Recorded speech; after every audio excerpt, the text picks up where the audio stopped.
Hey everyone, Producer Dave here. Make sure you check out our new show called How the Tech Are You? As you might have guessed, it's a show about technology. I talk a little bit about content creation using Linux. Matt talks about some programming stuff I don't understand and also some tech news stuff that I do understand. And HK talks about some system admin stuff that I do understand and some software engineering stuff that I don't understand. You can find How the Tech Are You on your favorite podcast app, or you can also grab it on YouTube or Odyssey. The internet is a big dumpster.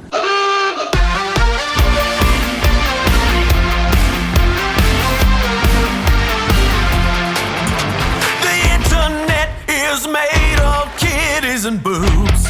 Kitties and boobs. Saturday is Caturday.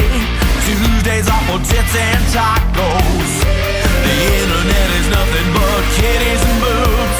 Pussycats, the kind that have pubes too. Kitties and boobs. Kitties and boobs. Kitties and boobs. Kitties and boobs. Kitties and boobs. Kitties and boobs. Kitties and boobs. Kitties and boobs. The internet is made of kitties and boobs. Kitties and boobs. Mondays are for memories. Fridays are for getting furry. Assuming furry means you got photos of cats or people dressing up to look like sexy rats. Kitties and boobs. Kitties and boobs. Kitties and boobs, kitties and boobs, kitties and boobs, kitties and boobs, kitties and boobs, kitties and boobs.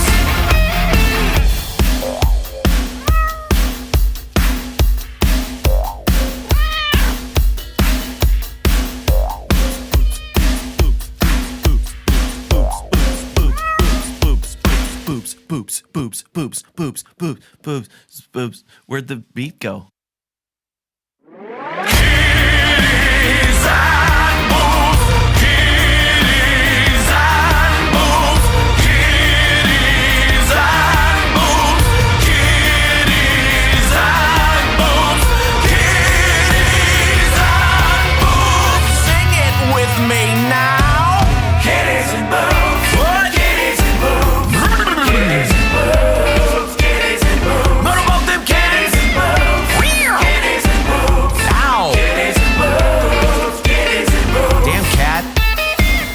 You might be thinking to yourself, Phil, that's not really all that's on the internet, is it?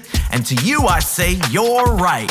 Cause we also have puppies and butts, puppies and butts, puppies and butts, puppies and butts, puppies and butts, puppies and butts, puppies and butts, puppies and butts.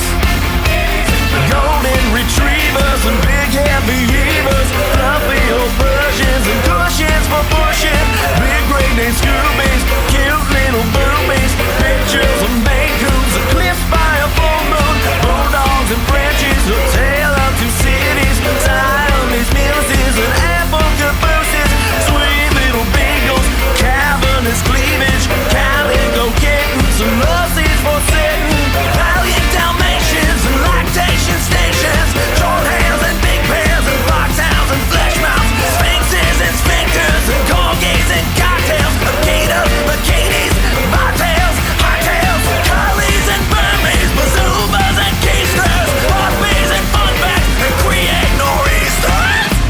Kitties and boobs, puppies and butts, kitties and boobs, puppies and butts, kitties and boobs, puppies and butts, kitties and boobs, puppies and butts, kitties and boobs, puppies and butts, kitties and boobs, puppies and butts, kitties and boobs, puppies and butts, kitties and boobs, puppies and butts. The internet is made of kitties and boobs and hella angry people.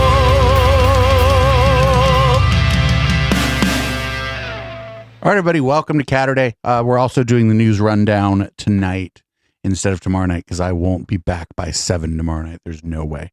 Got a family thing. We will be live tomorrow night, just don't know what we're going to do. So I kind of put together like a mini docket.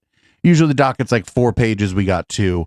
We're not going to separate it out into segments or anything. We're just going to power through this motherfucker. Happy Caturday, everybody. I used some of the money that y'all give me to go buy a new camera because the other one's been flashing.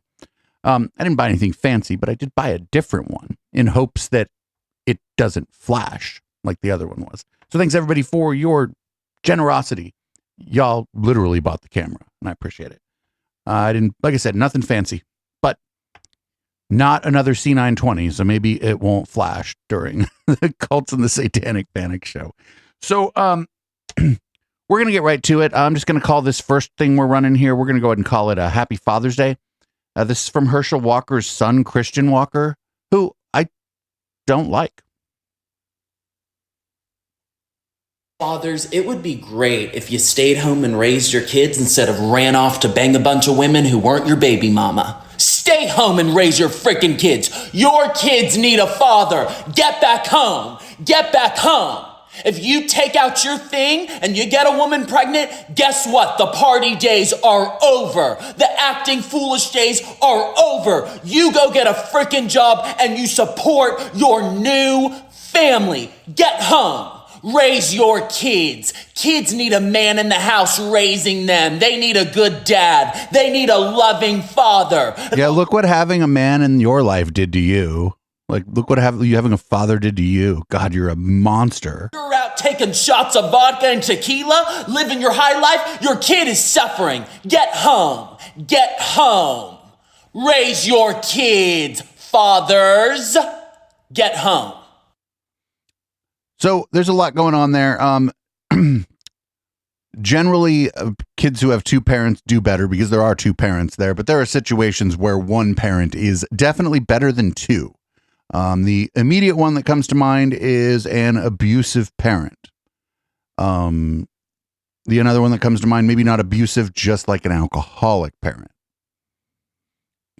There are times when it's actually better to have one good parent than one good parent and one shitty parent.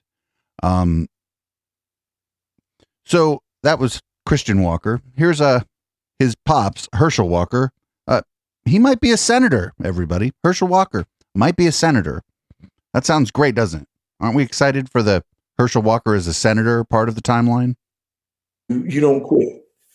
What do you see as some of the biggest problems going on in our country today? I think some of the biggest problems going on in our country today, we have so many celebrities telling people that they can't do it. Do what? Telling a lot of people, oh, you can't do it. Like, you got to feel bad for yourself, feel sorry for yourself, which is sad to me because when they made it, they've done it, but they're telling you can't do it. And it's like, God, you did it. Why they can't do it? I think to tell our kids that they can't do it, or to making our kids feel sorry for themselves and not having it, we don't want to educate. So there are, I think I know what he's talking about. I can't remember who it was. Somebody came out and told their fans that they're not likely to be famous and to like focus on other things. I forget who it was. Sounds like Lady Gaga it just sounds like a Lady Gaga thing to say, but I don't think it was her. It just sounds like a Lady Gaga thing to be like, hey, my darlings, you're not all going to be famous. So find what you love doing and do that.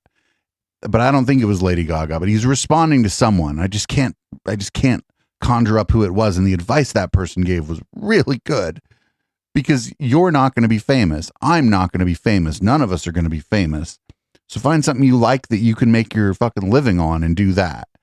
And that's not bad advice. You're not telling nobody that they can't do it when you tell them that. You're telling them that they can, that they're just not likely to be famous, because most people are not famous. That's the point of fame. If everyone was famous, then nobody would be famous. So it's a good thing, I think, especially if somebody's fans are a lot of young people.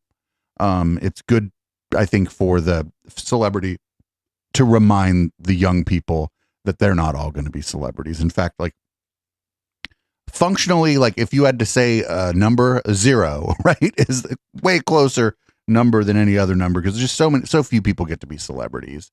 So few people even get to be like well known, and not even to the point of celebrity, right? And so that's good advice when you're famous. If you are a decent person, you should definitely tell your fans, especially if they're kids, that everybody ain't going to be famous and that they got to, you got to find something you like doing and focus on that. So everybody, we got Ryan Walters. He's running for a state school superintendent in Oklahoma. And he's a big piece of shit, if you can imagine that. We never, ever run audio or video of people who are giant pieces of shit. Our schools are teaching kids the wrong lessons. I'm Ryan Walters. As a public school teacher, I've seen the propaganda Democrats want in our schools. It's sick.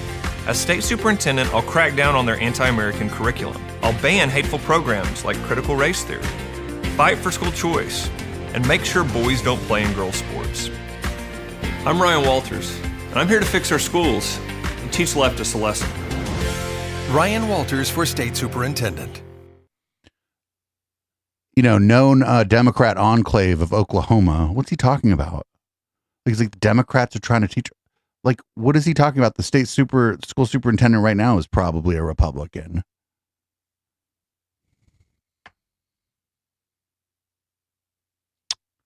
Whatever. He's probably going to win. Some of these places, man, the best thing you can do is be a giant piece of shit, and that's how you'll win your election. Speaking of giant pieces of shit that win their election, this is Wendy Rogers. She's a state senator in Arizona. And, she's got a gun, so maybe we should listen to her. She might shoot us otherwise. We need more good guys with guns.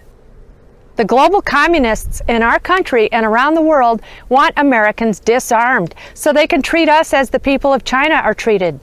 Lockdowns where people are bolted into their homes and not allowed to bolted leave. Into my apartment. Parents being dragged off to COVID camps and children left to fend for themselves or worse. Tyranny must never be allowed to thrive in this country.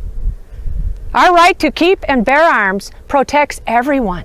It protects our schools. It protects our families. It protects you and me. To protect our gun rights, please re-elect me to the Arizona Senate. Thank you. Wendy Rogers. Unfortunately, she's going to win re-election to the Arizona State Senate. It's all but already done. Her district is very much going to be voting for her. Wendy Rogers is one of the craziest elected officials in the United States. Like one of the most hinged people, completely detached from reality and willing to use exclusionary and violent rhetoric when talking about her political opponents and just people of other races, people who don't believe in her religion and shit too. She's a real piece of shit. And she could be the president one day, I guess. And our next clip is the most frightening thing we've seen since last week. This is Mark Burns. He's a candidate running for the House of Representatives, South Carolina's 4th District. And, he's got this to say about people like me and like some of you. The LGBT, transgender, grooming our children's minds is a national security threat because it is ultimately designed to destabilize the republic we call the United States of America. That's why when I'm elected, I don't want to just vote. I want to start holding people accountable for treason to the Constitution. I am going to push to reenact HUAC. HUAC is the House of Un-American Activities Committee. It was a real committee that was formulated back in the 50s, and it's a committee that we should reenact. That started. Not for nothing, it's the House Committee on Un-American Activities was the name of it, but whatever. These people accountable for treason. We need to hold people for treason, start having some public hearings, and start executing people who are found guilty for their treasonous acts against the Constitution of the United States of America, just like they did back in 1776. You know what, South Carolina? This is our guy. Oh, yikes. No, this is not your guy. First of all, the Constitution didn't exist in 1776. These people don't even know anything about American history. The Constitution, 1776 was when the Declaration of Independence dropped. There was no House Committee on Un-American Activities in 1776. This guy's history's all fucked up. But not for nothing. He just said that I me, some of you, are national security risks.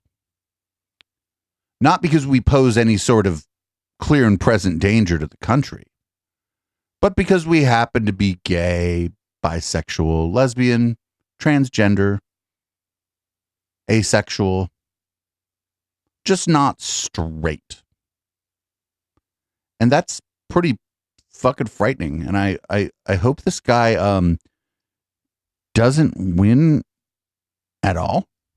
It seems like he would be a bad person to put in Congress, because what he says is terrifying. I'll go so far as to say fascist.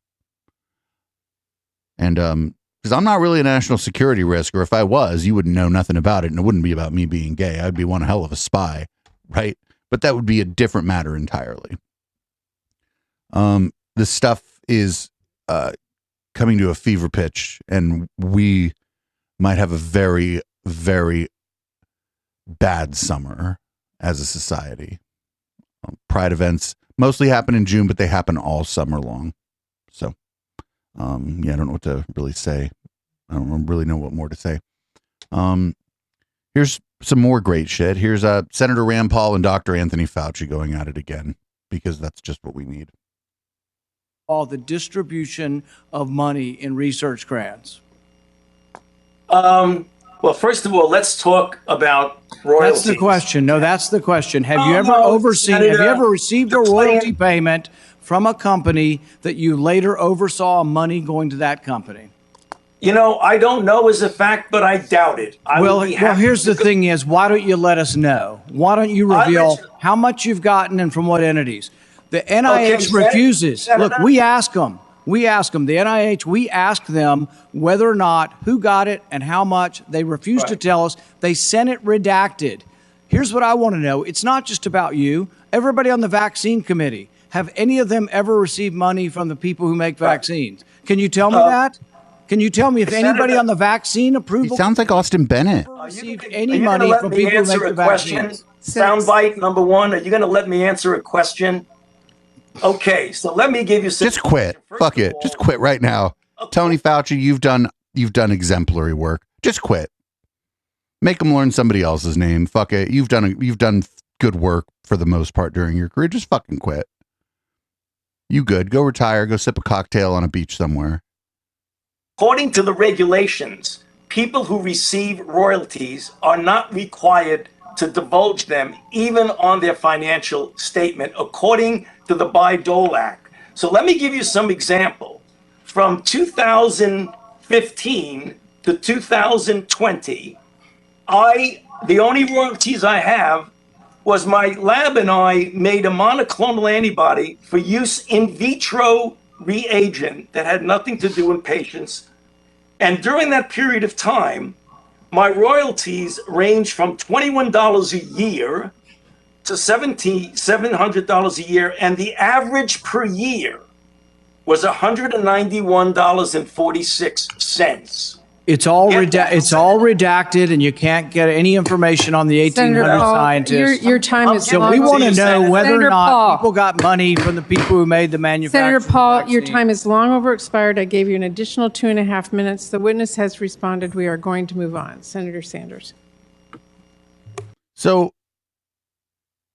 his problem isn't with Fauci, because Fauci didn't redact the document. The NIH redacted the document. So why doesn't he have somebody from like the fucking documents control department of the NIH up there to answer this question? These fucking people, dude. And Dr. Fauci just volunteered information there. He's like, oh yeah, I get the average 190 a year in royalties from 2015 to 2020. Rolling in the fucking dough, right? Like, you can't have experts working on things for the government if those experts can't also work in the private sector. I know there's a bit of a revolving door problem, but as far as people go on this stuff, Fauci's pretty good on it. He's not doing the fucking double dipping shit that a lot of people have done over the course of history. And I doubt he's going to go back into the private sector after this. I think when he's done here, he's going to retire. Just like, the money, follow the money. And it's like, Rand Paul, you be quiet. You be quiet, Rand Paul. You're probably double dipping. Anyway, in in news that goes a little something like, why is this monster that I helped create behaving like a monster? We got Dan Crenshaw being harassed by, it looks like Proud Boys and possibly Groypers. And they're just yelling at him that he's, eye patch, I forget what they're calling him. Here, we'll see. I think it's Eye Patch McCain they're calling him. At, I believe this is an airport. I'm not 100% sure. Eye Patch McCain. Hey, Eye Patch McCain. Look at Eye Patch McCain right here. You're a rhino. You're a globalist. You're a globalist rhino. You're a globalist rhino. Kid, you're a globalist rhino. Eye Patch McCain. Eye Patch McCain. Eye Patch McCain. You're a globalist rhino. You're a globalist rhino.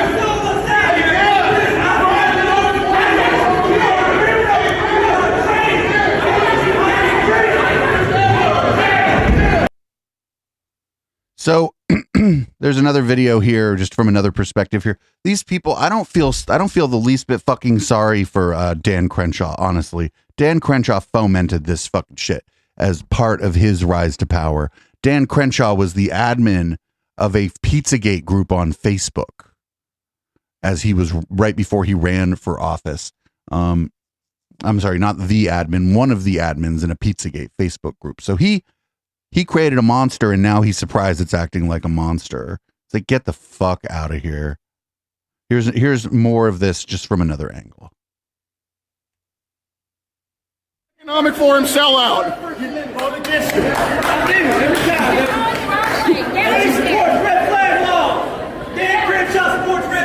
Dan Crenshaw is a World Economic Forum young global leader. Huh? I don't care if I'm pissing you off. You're the reason we're in this situation, ma'am.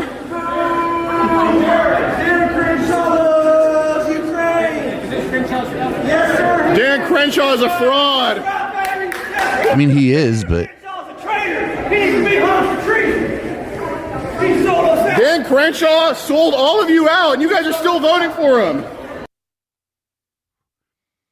yeah, it's like these people, like, I don't feel the least bit sorry for any of these people when the monster they created turns on them. Like, they knew what they were contributing to the entire time, and they didn't care that it was like causing other people problems. Now that it's causing them problems, of course, well, you know, that now it's a problem, right? Now it's a problem.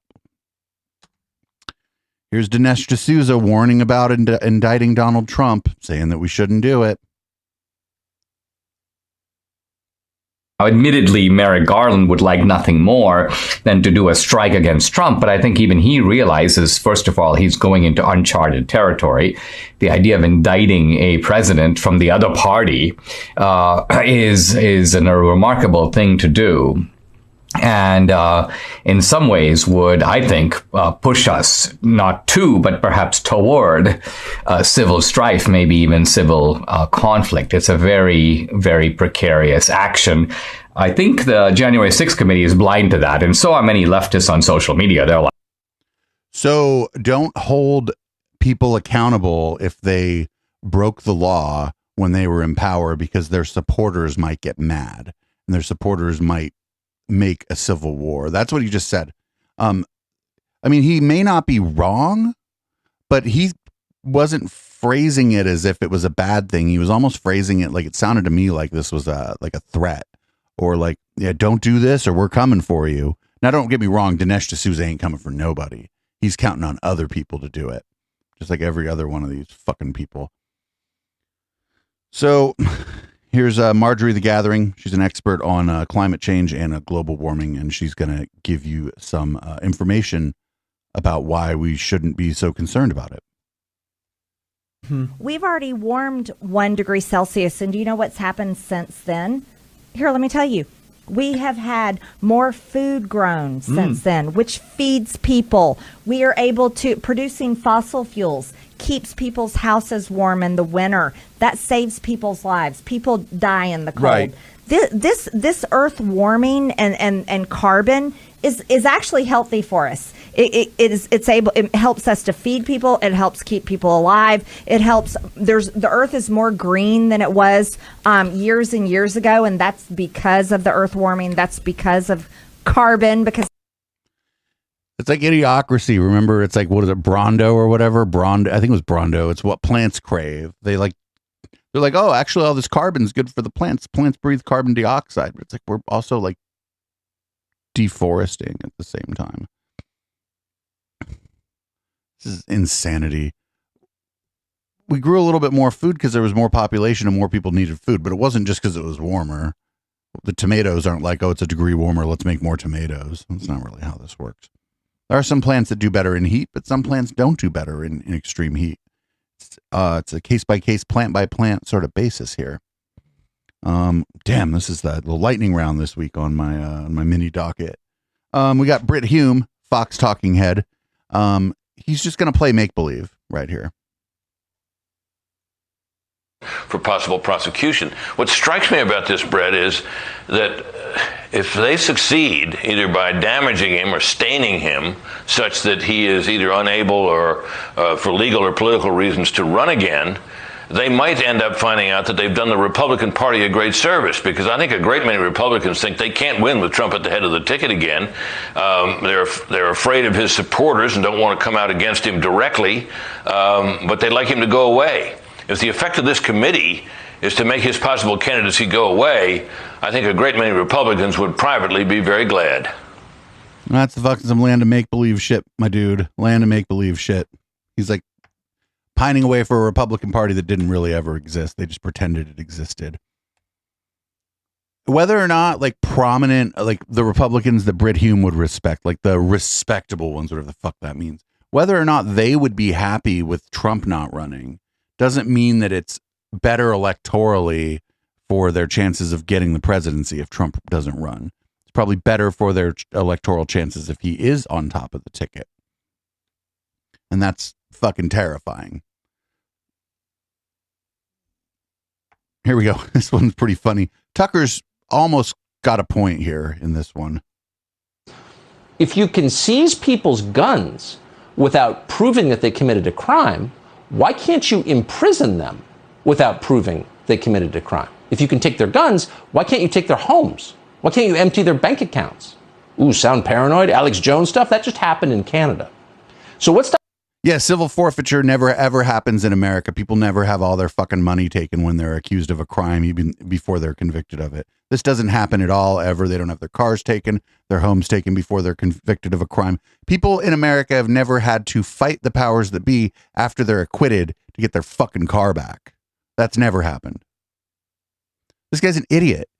Civil forfeiture is a huge thing in America, and it happens a lot of times before a conviction.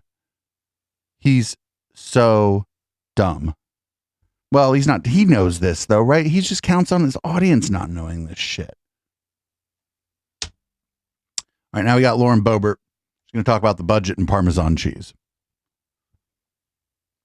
I don't make the clips. I just find them. And sometimes y'all help me find them. Washington politicians are addicted to spending. We don't have a revenue problem. We have a spending problem. And this addiction, like the American Rescue Plan is causing, is similar to Parmesan cheese and Hunter Biden. What? Thanks, and I yield back. Parmesan cheese and Hunter Biden. Some people, I don't know. I guess she's trying to claim that people were saying that Hunter Biden just had Parmesan cheese when he clearly had powdered cocaine. I don't know. It's hard to keep up with the stupidity of somebody like Lauren Boebert here. Speaking of stupidity, my dad was the president. He was inspirational. It was my dad. He was the president. I thought you knew.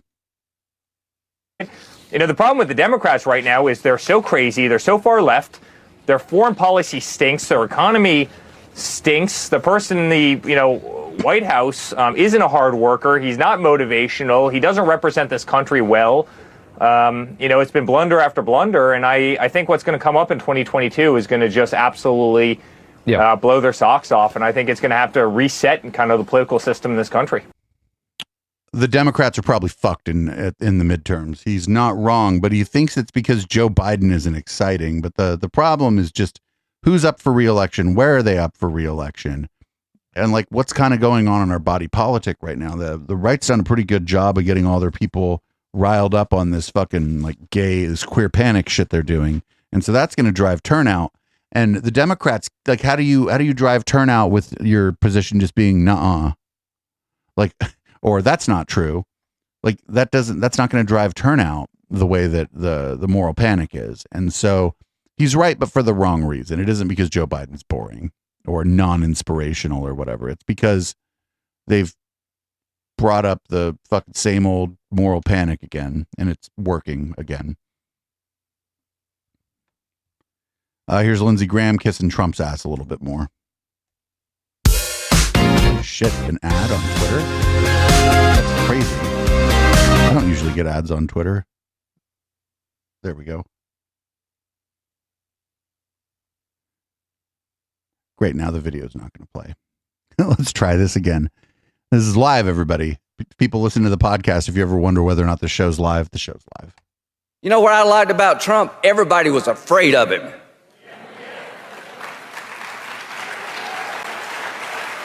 Including me. That's because he got that compromat on you. The Chinese ambassador came in and said, we're trying to figure out Trump. I said, take a number, get in line. The Chinese ambassador didn't go talk to you. Here's one thing I can tell you about him. Don't cross him. Don't you miss that? Don't you miss an America that people respected and were a little bit afraid of? Nobody respected him. People were like afraid of him because he was unpredictable and had the access to the fucking nuclear weapons. Like, he was definitely somebody that other people might be afraid of, but not because he's like so honest that people just follow him or whatever. People were afraid of him for the other reason. So if you could imagine, after the election happened, the Trump campaign, I mean, there was really no Trump campaign after the election, but what was left of the Trump campaign, they in fact grifted everyone on the big lie shit. It was just all a grift. They raised $250 million. I'm senior investigative counsel with the House Select Committee to investigate the January 6th attack on the United States Capitol. Between Election Day and January 6th, the Trump campaign sent millions of fundraising emails to Trump supporters, sometimes as many as 25 a day. The emails claimed the, quote, left-wing mob was undermining the election, implored supporters to, quote, step up to protect the integrity of the election, and encouraged them to, quote, fight back. But as the Select Committee has demonstrated, the Trump campaign knew these claims of voter fraud were false, yet they continued to barrage small-dollar donors with emails, encouraging them to donate to something called the Official Election Defense Fund. The Select Committee discovered no such fund existed. I don't believe there is actually a fund called the Election Defense Fund. The Election Defense Fund was another, I think we called it a marketing tactic. Yes. And tell us about these funds as marketing tactics. Just a topic matter where money could potentially go to be, how money could potentially be used. The claims that the election was stolen were so successful, President Trump and his allies raised $250 million, nearly $100 million in the first week after the election. On November 9th, 2020, President Trump created a separate entity called the Save America PAC. Most of the money raised went to this newly created PAC, not to election-related litigation. The Select Committee discovered that the Save America PAC made millions of dollars of contributions to pro-Trump organizations, including $1 million to Trump Chief of Staff Mark Meadows' charitable foundation, $1 million to the America First Policy Institute, a conservative organization which employs several former Trump administration officials, $204,857 to the Trump Hotel Collection, and over $5 million to Event Strategies, Inc., the company that ran President Trump's January 6th rally on the Ellipse. All of us here today do not want to see our election victory stolen by emboldened radical left Democrats, which is what they're doing. The evidence developed by the Select Committee highlights how the Trump campaign aggressively pushed false election claims to fundraise. telling supporters it would be used to fight voter fraud that did not exist. The emails continued through January 6th, even as President Trump spoke on the ellipse. 30 minutes after the last fundraising email was sent, the Capitol was breached.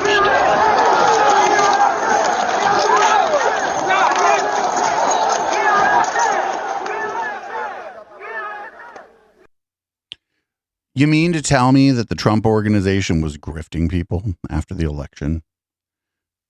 I mean, everybody knew that those emails, those fundraising emails were a grift, but like being able to look into them and like question Trump people about where the money was going and have them tell was pretty good. Again, they're not going to, whatever. They're all in the same club. Nobody's going to hold Donald Trump accountable for shit.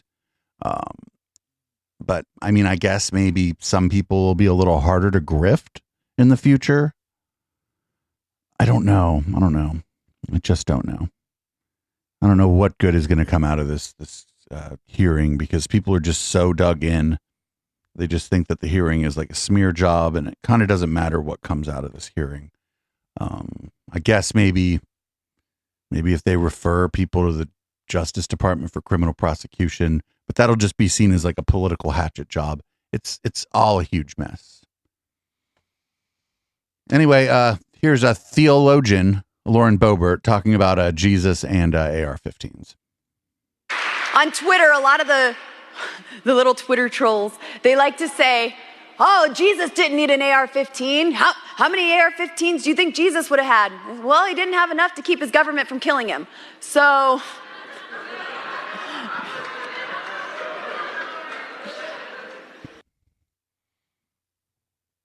She's like right that the cops killed Jesus, but it was like the Romans or whatever. They would have killed him if he had a gun. I mean, that would have been weird, right? Because there were no guns back then. Wild. At least she admits that the cops killed Jesus. I mean, I don't believe the story, but as the story goes, the cops did kill him, right?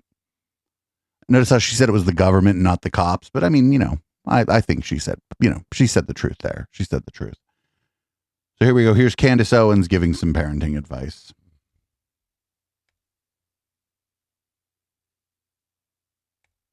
Our society has become increasingly disgusting. I spoke about this last week. And when you start to see that your government is sponsoring that, when they're putting real dollars behind things like Drag Queen Story Hour in New York City, you should realize that something nefarious is going on, because the government does not care about your children. No, the government does not love your children. The government does not want your children to be accepted. The government wants your children to be enslaved to government for the rest of their life. And right now, as we're seeing, there is a marriage between government and big pharma. It is my belief that that is the push behind this effort to tell children that they can pick their gender and to confuse them. I believe our government is actually sponsoring mental illness. I've said this over and over again, right?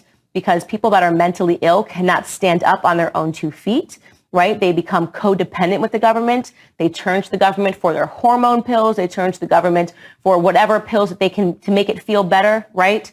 And you are seeing right now that adults are getting behind this narrative so that they can have a woke t-shirt on and say, I love my children. I allow my child to pick their gender and pick their species. And they feel proud of themselves because they can go and they can say this on Facebook that they're a wonderful, accepting, and loving adult, when in reality, they are underqualified to have children. They should have their children taken away from them because it's child abuse. It is child abuse to put a half-naked adult in the room with a small child and having them read a book. It's just child abuse. That's what it is. It's child abuse to ask your child to take a $1 bill and put it into the thong of a grown adult. It's child abuse. It's child abuse. That's not child abuse. Teachers to be telling children, knowing fully well that it is a lie that they can switch their gender biologically, right? But to encourage that behind a parent's back, that's child abuse. So these social media companies need to kick everybody off that's doing this panic right here. They need to kick everybody off. I don't give a fuck if it's Candace Owens, Dave Rubin, Jordan Peterson. I don't care how fucking famous these people are. These companies, the mainstream social media companies, Twitter, Facebook, and YouTube, they need to kick these people off who are doing this. Last week, we reported on people showing up in military garb to disrupt a pride event because of this stuff. These social media companies are from here in the Bay Area where I live. This is the first place in the country where many gay, trans, lesbian, bisexual, non-binary, probably before we even had good language around that, felt safe. Specifically San Francisco, where Twitter is. And YouTube's just a hop, skip, and a jump down the way in San Bruno. Facebook, hop, skip, and a jump down the way in East Palo Alto, maybe 35-minute drive. And a friend of mine a few years ago explained to me that he said something to me that I, had never thought of. And he said, all these companies, they're importing all these white guys in their mid-20s from all over the country who don't understand the culture here in the Bay Area. And he's like, when they're done destroying San Jose and San Francisco, they will destroy the world. And I thought he was being a bit hyperbolic. And it turns out my friend Sean was absolutely right when he told me that. And I was dismissive of him at the time, and I should probably let him know that he was right. So here's, her name is Isabella Riley. And she's going to talk about bullying. She's on The Blaze's show called Slightly Offensive. And I'm telling you straight up, this is way more than slightly offensive. A little bit of a content warning here. Self-harm, suicide. So feel free to mute it. Clip's about 1:45. If you have to mute, that's fine. I mean, I bring up the seriousness of the idea of the bullying is like, it does bring up an interesting question of like what our youth are being exposed to, because obviously being a public figure, death threats are part and parcel. I don't people being rude on comments, bitch, like who cares? Like it's like people will follow your insecurities. If you're offended by people being mean to you on the internet, you shouldn't be on the internet. But that begs the differ. I'm talking about adults, but children, I mean, that's the problem. They have school on the internet now. They can't avoid being online. Mm-hmm. And it scares me a little bit because I'm going, man, if this was happening to like my 13-year-old and they didn't know about this, I don't want to be an overbearing parent. I don't want to be like, looking into everything that they do. I don't like that kind of like, being super, super hyper paranoid about everything. But I'm going, dude, if over a meme, like I didn't do anything crazy. If they shared a meme and they could be getting people trying to get them to commit suicide, sending them manuals. Someone sent me a manual of how to kill myself. This is some pretty crazy stuff. Yeah, but you didn't kill yourself because you're not crazy. And how do you kill what's dead? Exactly. Jeffrey Epstein did not kill himself.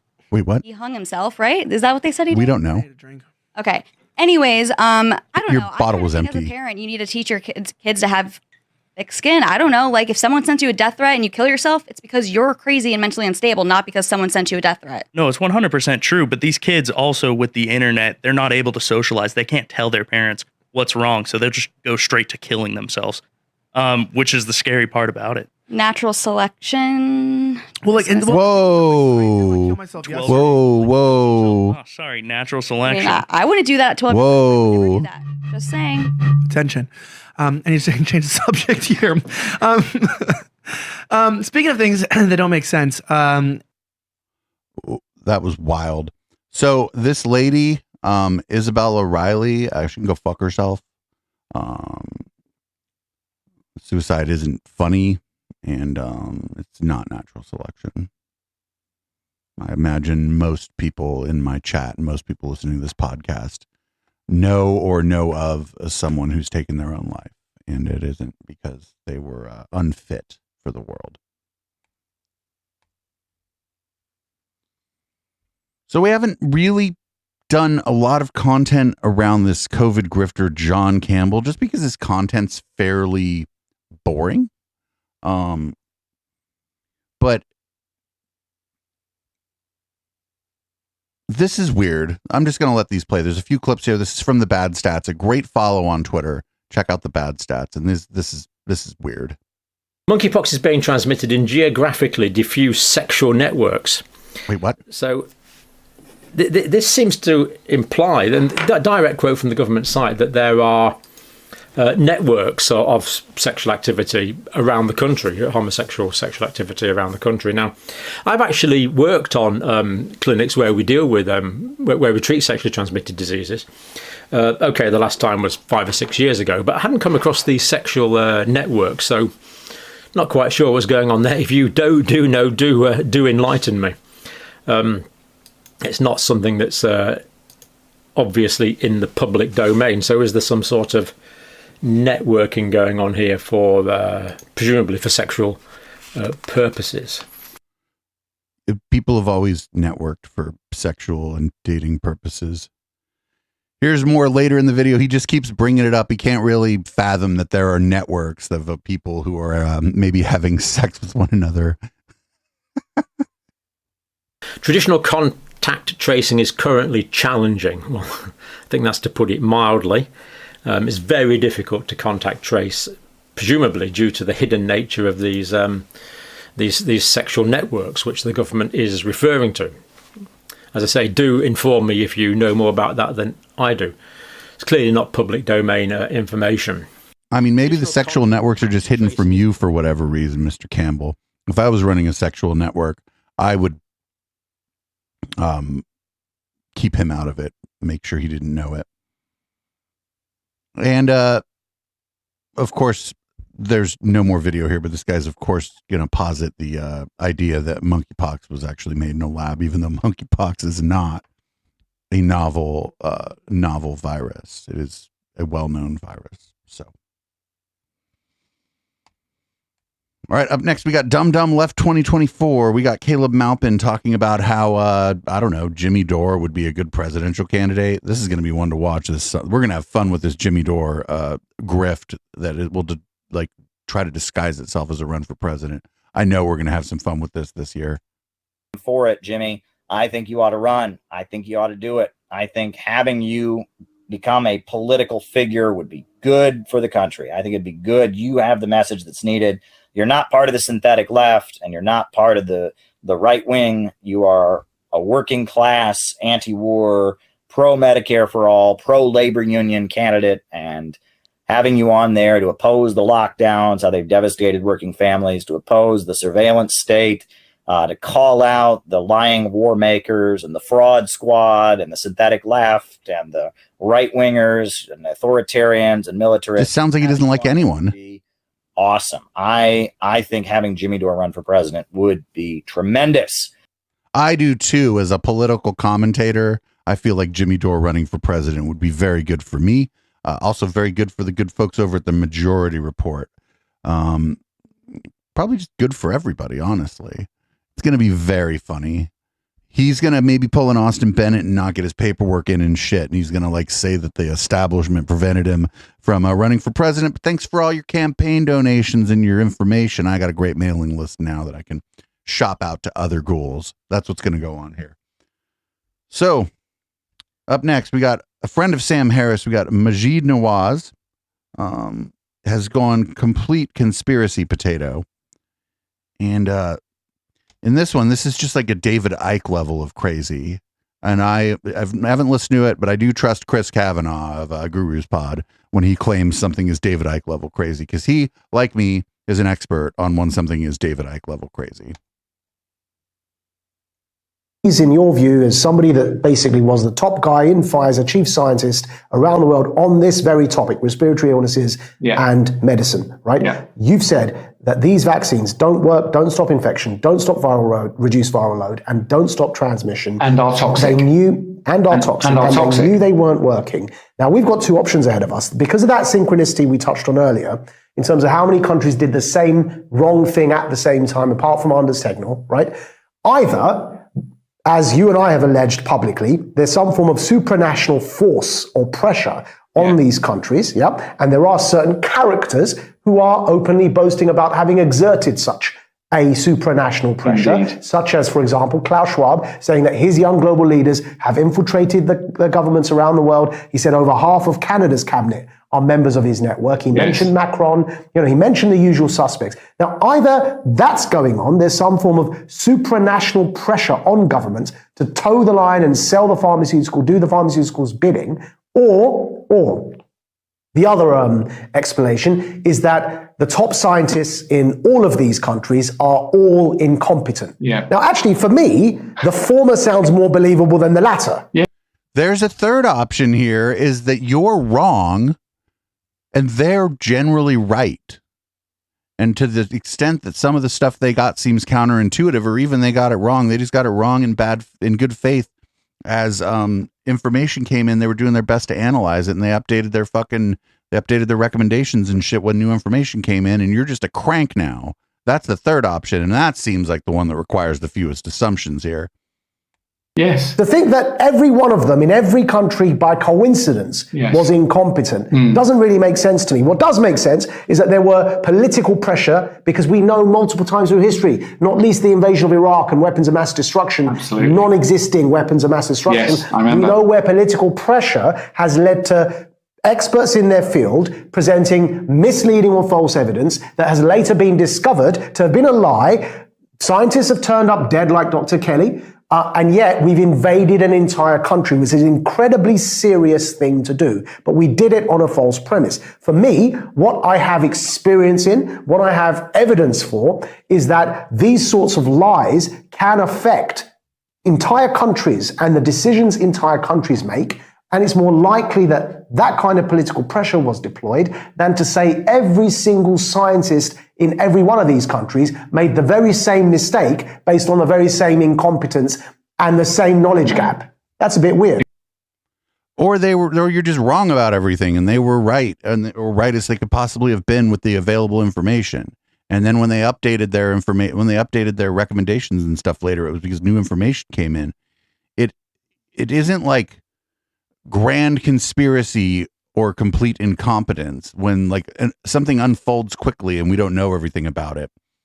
Sometimes people make mistakes.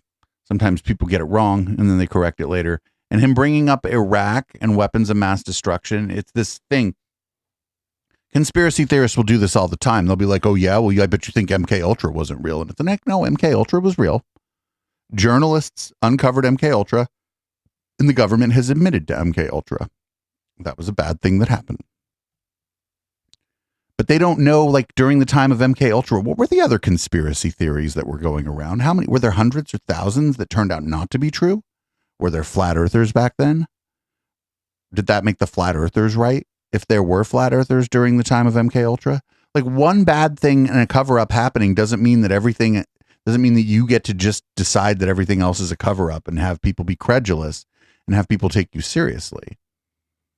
So, yeah, seems like the Bush administration did their little good bit of lying about Iraq after 9/11 to send us to war. That seems to be the case, but that doesn't mean that now just everything is that. That's a dumb way to look at the world. We take things on a case by case basis. So, Jordy Pete's still doing his thing. He's doing fine, actually, and he's not in a state of internet-induced rage at all, ever. And, by the way, it will most definitely be the case that a disproportionate number of children freed from their hypothetical gender confusion would have grown up to be physically intact and fully functional gay adults.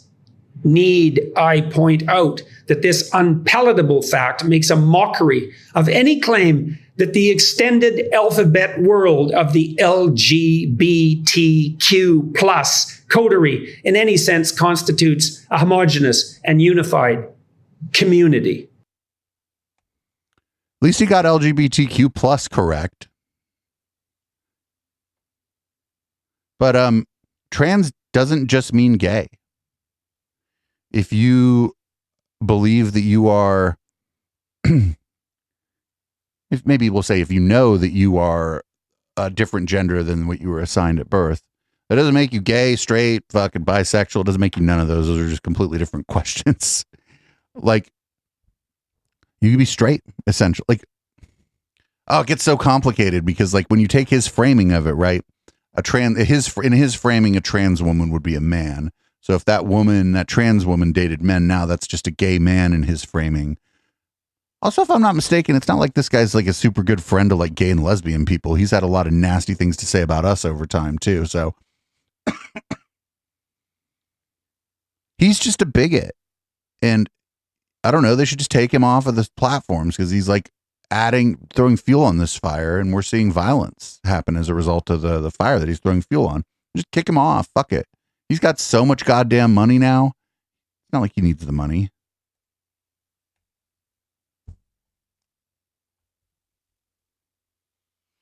All right. We got just a couple more stories on the docket here, and then we'll go into our normal Caturday fare where, I don't know, we do other infuriating stuff. If you're listening to the podcast version of this and you don't know what I'm talking about, if you tune in twitch.tv/Echoplex Media every Caturday around 8 p.m. Pacific, it's more of an open format. We do a lot of like dystopia beat and stuff, but we'll also do some beats. Well, I'll probably end up spinning some music tonight because I didn't last night. I take links from the chat and we just kind of have a bit of more open format, maybe do a little long form content where we look at a video for longer, or do a deep dive on something that doesn't fit into the other shows. So make sure you're following our Twitch, twitch.tv/Echoplex Media. We usually do this show on Sunday. I just won't be available tomorrow. Mike Lindell had his pillows removed from Walmart. And I don't know. I'm not rooting for Walmart, but if it's Walmart versus Mike Lindell, I guess we're rooting for Walmart, right? It's just me and the executive VP of Walmart. And he gets on there. Now, remember, the CMO said sales are fatiguing, which was a lie. This guy, I talked to him and I said, this will be your biggest product buy-through in the history of Walmart, just like my other 3 price points were. I said, we're going to give you a MyPillow at $19.88. That's what you can retail it for in your store. And so he goes, all of a sudden he goes, well, no, we're not ever having MyPillow again. He said, you don't make the rating of a 4. And I go, what rating system? And I go, what are you talking about? He goes, that's proprietary. It's none of your business. And I say, you don't make the rating of a 4. Go away. We're not buying your fucking pillows. 2.5 years ago, we put in a rating system. And I go, what? I said, I'm high rated. I look it up. We're made a 5, a 4, 3.8. These are just customer ratings. I said, you do realize bots and trolls attack all the time. And he goes, no. He says, well, we're canceling MyPillow. And he had this smirk on his face. I said, goodbye. You're going to be all over the news tomorrow. And I slammed the computer. Don't put in the newspaper that I was mad. Do not put in the newspaper that I was mad. I was not mad. I was not mad that Walmart kicked me out of their store. I would smirk too if I was the Walmart person who got to tell Mike Pillow to go fuck himself, because he probably spoke with a number of people at Walmart who were not empowered to tell him to go fuck himself. But then he finally got somebody who was empowered to tell him to go fuck himself, and they did it. And I think that's great. He'd still sell the shit at Hobby Lobby. I think Cracker Barrel is actually a restaurant, but maybe they'll sell his pillows too. Now, Mike Lindell versus our friend Zach. There's a clear who to root for here. It's obviously Zach Patrizio, because I hope I'm not butchering his name, because Zach is wonderful and Mike Lindell is not. I hope Zach's part of it. He can go learn his lessons, sit behind bars, and think about what he's been doing to our country. This is it. This has been like a massive battle that we're in, a war we're in, where it's, there's a line down the hallway. Why are they going to put Zach in jail? Zach's just like doing like reporting. He's like telling people what you're doing. Zach is your line to the outside world, sir. Nobody would know what the fuck you were talking about if it wasn't for Zach and the Daily Beast, because you got kicked off of everything. So the only way we even know what you're saying is what Zach's doing. You should be sending Zach a fucking fruit basket, my friend. Also, just like critical support to Zach. He's like, what, 24 now? And he's like one of the best reporters on the dystopia beat. That is he's made just incredible accomplishments for such a young man. So good on Zach. Good on Zach. And shout out to like Will Summer and Jared Holt and everybody out there that does this kind of work. Because I couldn't do what I do here without y'all doing the original reporting. That's for sure. So in a story that would have been red light, but the whole show is red light essentially because we didn't split it up today. We have a QAnon panel. This is Michael Flynn and Patrick Byrne talking about how everyone was shocked that Dr. Simone Gold was sentenced to jail time. This was the 16th, so it's not today. It was like 2 days ago. She was sentenced to jail time for her role on January 6th. And they're just stunned by it. I guess it's because she got doctor before her name. They're not used to rich people with doctor before their name going to jail or some shit. told her to stop. There were police standing there like this, saying, right, go ahead. And so she gets in there, and I think that we'll get her statement put online so people can hear it, because it's pretty, like, you go, wow, that's really good. I appreciate that somebody's saying that, especially somebody with her background. And so anyway, long story short, that was January 6th of 2021. Here we are, June 16th, I think, of 2022. And she went into court today to be sentenced for a misdemeanor charge. And, we all felt like, it would be a go do some community service, which she does, she's an emergency room doctor. Not much more you can do. Right. She does a lot of community service now anyway. And the judge slapped her with 60 days. And I understand it's the same judge that was presiding in the Sussman trial, which is suspect, whatever. Well, I don't know, 60 days on a misdemeanor, like with national security implications, is like a very small amount of time.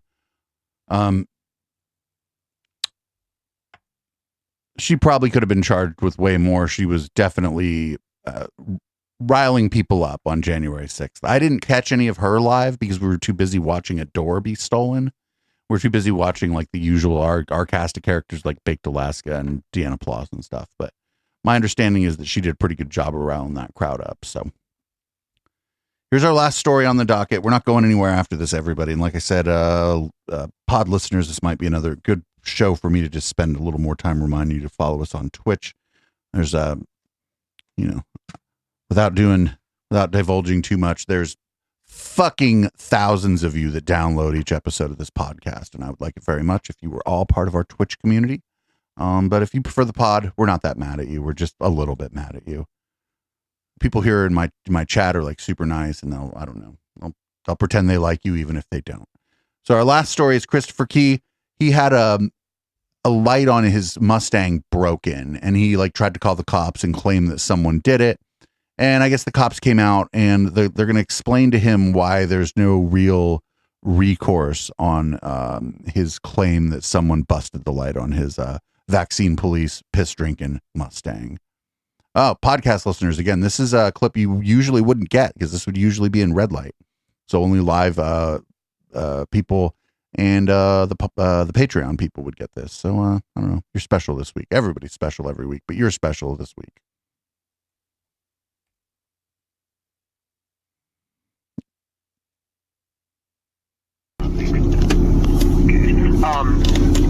I went to the DoubleTree and I had the intention of getting a search warrant for that video footage. If they were, going to be reluctant to give it to me, they were forthcoming with information. Unfortunately, I spoke to another detective. They are updating, what they told me, they are updating their security system, and that camera that was pointed at your Mustang was actually not functioning at the time. You gotta be kidding me. No, I'm sorry, sir.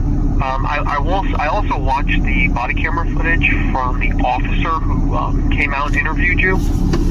I didn't see, and maybe it's just the camera, but I didn't see any glass on the ground. I saw it in the taillight. Right, and I didn't either, and that's why, somebody had to clean something up. At some point that during the night, somebody had to sweep something up. Yeah, potentially. Definitely potentially. I have an alternative hypothesis.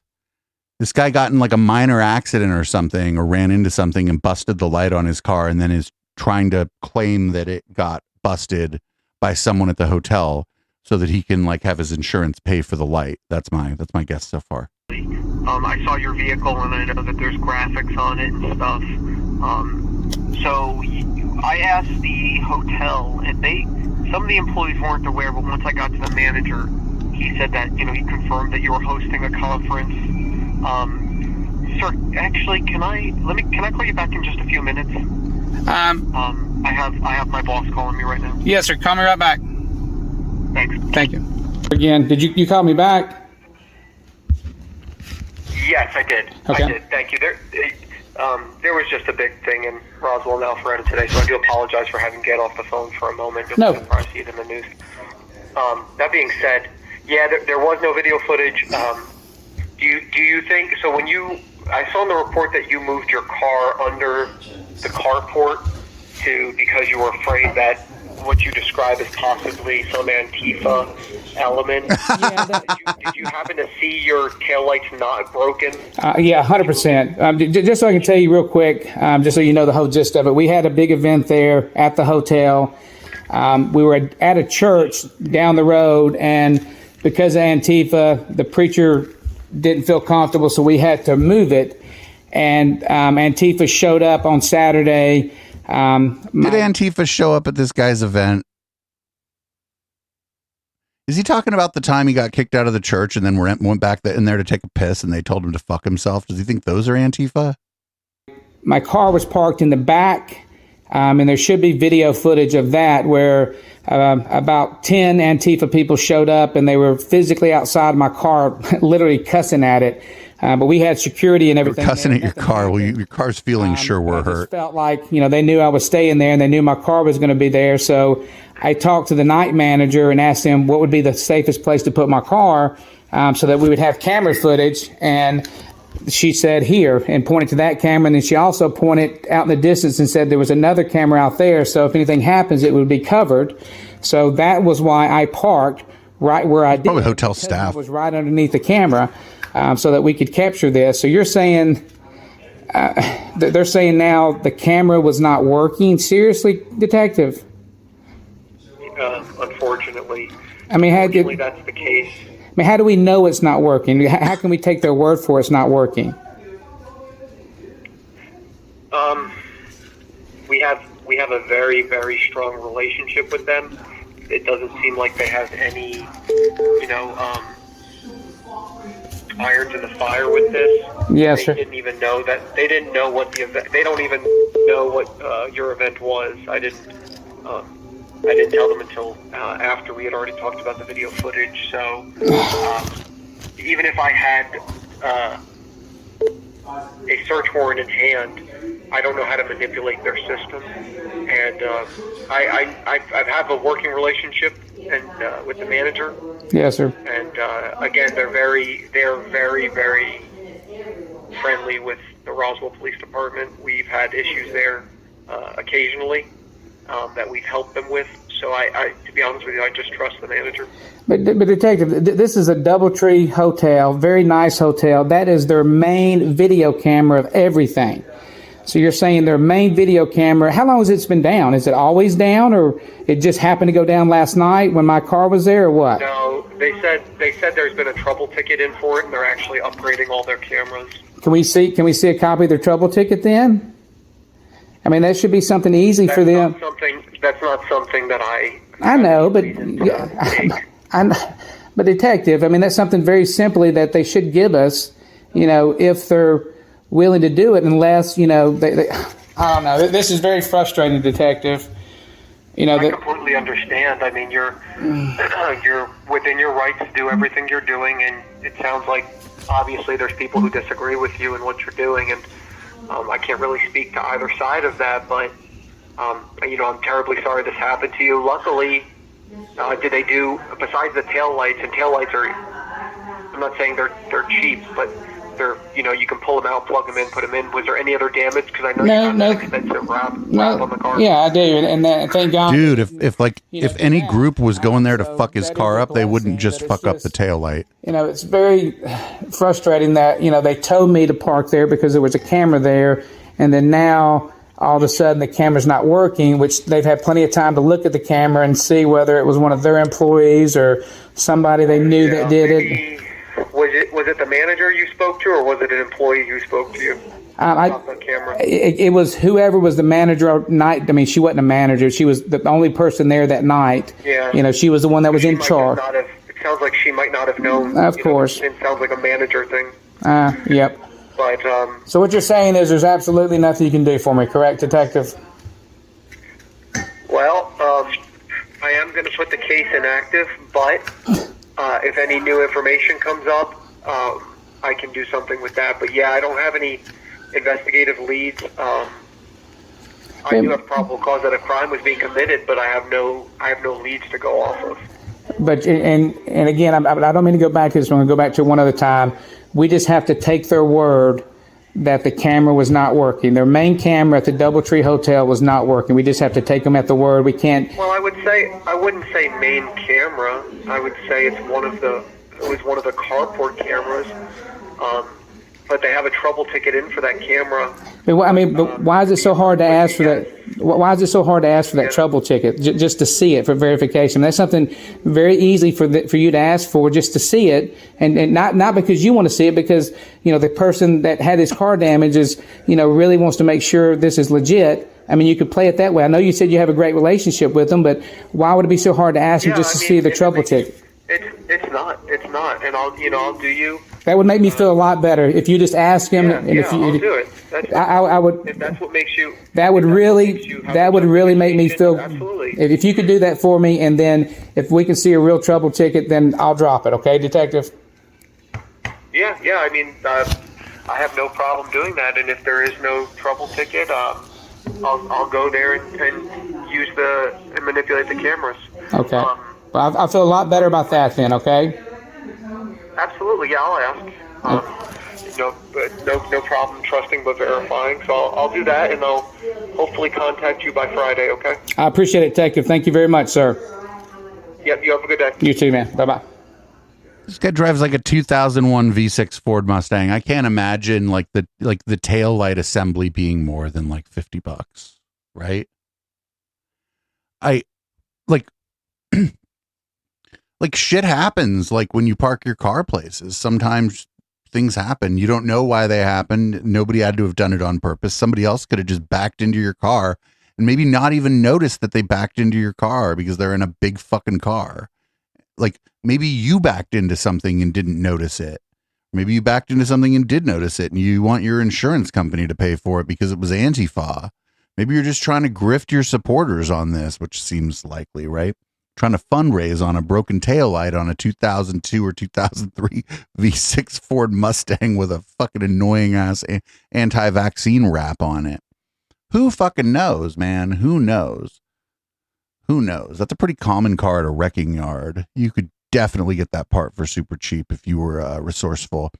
And it's just a few screws because that's not a new car where the taillights are all fucking fancy and shit.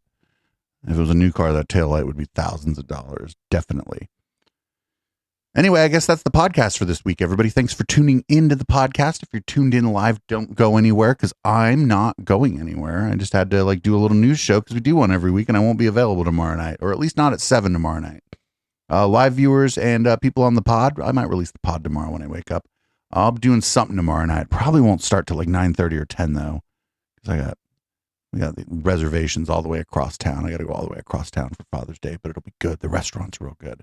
Plus, I did a great job buying a gift for my dad. Anyway, happy Father's Day to those of you out there who are celebrating. I don't know. If you don't like your dad, then you don't need to celebrate Father's Day. Hopefully you have better friends than you do family if you don't like your dad. And yeah, and I guess with my audience, actually, I should be like, any of you who are fathers out there, I bet you're great fathers.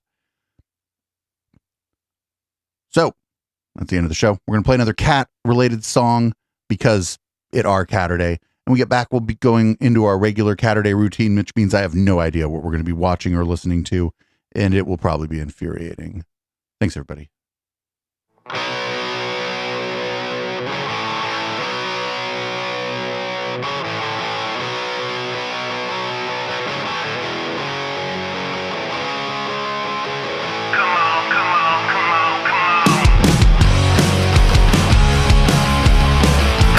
Come on, come on, come on. Come on, come on, come on, come on, come on. Kitty, kitty, oh, it looks so pretty. Won't you tell me what you wanna do?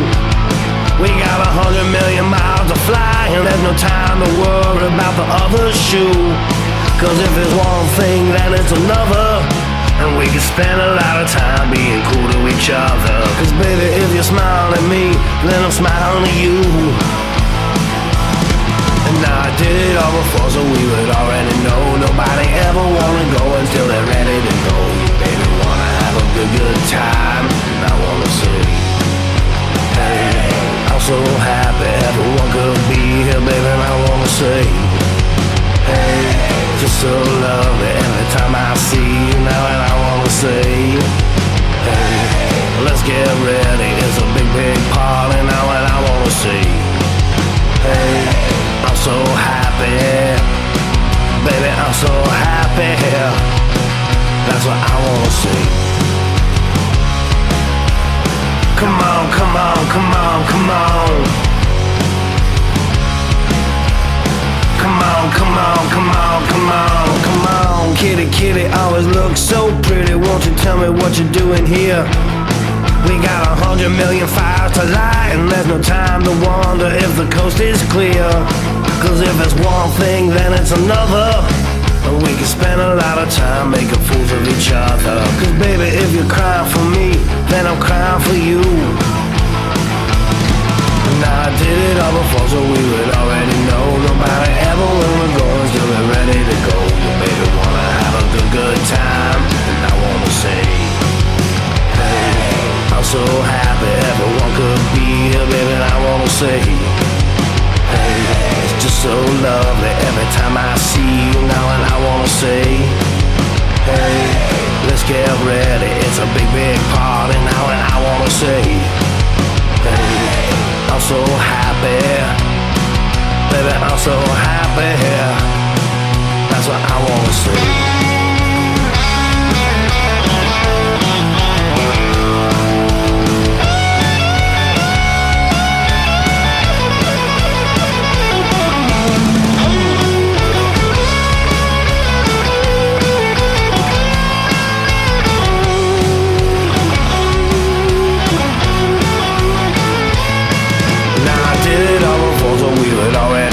Nobody ever wanna go until they're ready to go. Your baby wanna have a good, good time. And I wanna say, hey, I'm so happy everyone could be here, baby. And I wanna say, hey, it's just so lovely every time I see you now. And I wanna say, hey, let's get ready. It's a big, big party now. And I wanna say, hey, I'm so happy.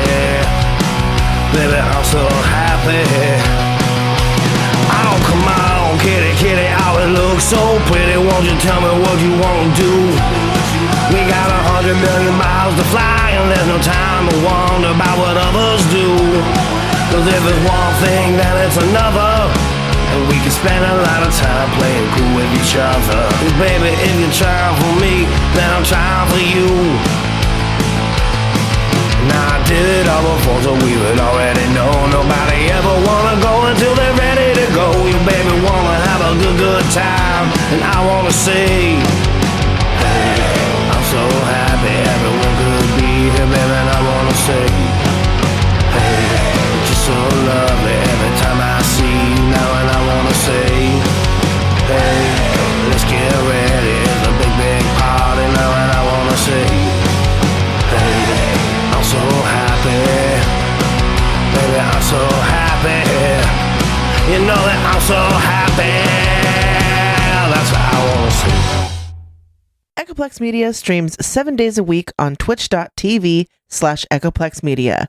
With a variety of hosts and topics, there's bound to be something you'll like. Or hate so much you can't stop watching it. All times are Pacific. Check out our full schedule at echoplexmedia.com.